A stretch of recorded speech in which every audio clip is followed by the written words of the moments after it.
Welcome to Soulcraft, Poetry, Art, and the Healing Self. Season 1, The Art of Healing, a podcast where we explore how creativity through art, poetry, and imagination helps us mend, grow, and reconnect with ourselves and each other. I'm D-Mitch the Poet, and this season we'll journey through the many ways art becomes medicine for the soul. Today's episode is called The Healing Language of Art. Now we're asking, what is wellness beyond the physical? And how can art and poetry become languages of healing? I'd like to start with a story. A few years ago, I met someone who had stopped painting after a difficult breakup. The colors reminded them of what they lost. Months later, during a grief support group, I invited them to one of my painting sips called Paint Without Thinking. Just shapes, textures, and motion. And slowly, brushstroke by brushstroke, something shifted.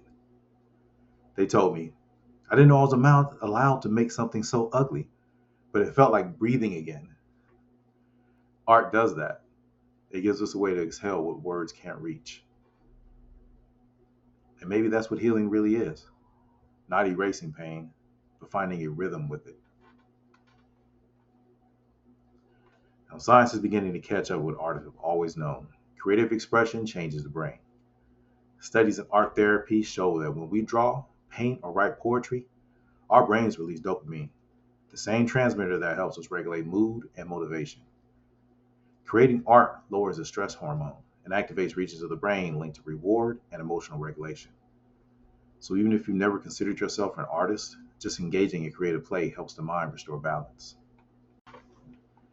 Yes, we often say in art therapy the process matters more than the product.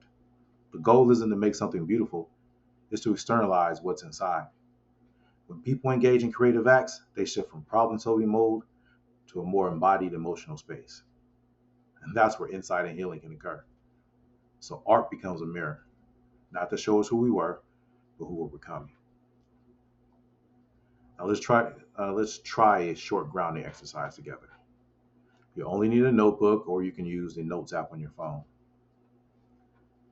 Take a deep breath in and out. Now imagine a color that matches how you're feeling right now. Maybe it's calm blue, or restless red, or the pale gray of uncertainty. Write for about 2 minutes describing the color as if it were alive. What does it smell like? What does it move like? What does it whisper to you? And don't worry about grammar or meaning. Just let the color speak. Now, when you're ready, look at what you wrote. This is your emotional weather map, a snapshot of your inner world painted in language. And that is the beginning of artist healing. Noticing, naming, and honoring what's here. Today, we explored how creativity opens a doorway to wellness, beyond the body, into the soul. In the coming weeks, we'll dive deeper into the specific ways art and poetry help us heal. From the catharsis of writing, to the neuroscience of creative flow, to the quiet medicines of color, nature, and play. If you'd like to keep exploring, you can visit our website, check out resources from the guests that we may have on. And remember, you don't have to be an artist to heal creatively. You just have to begin. I'm D-Mitch the Poet, and this is The Art of Healing.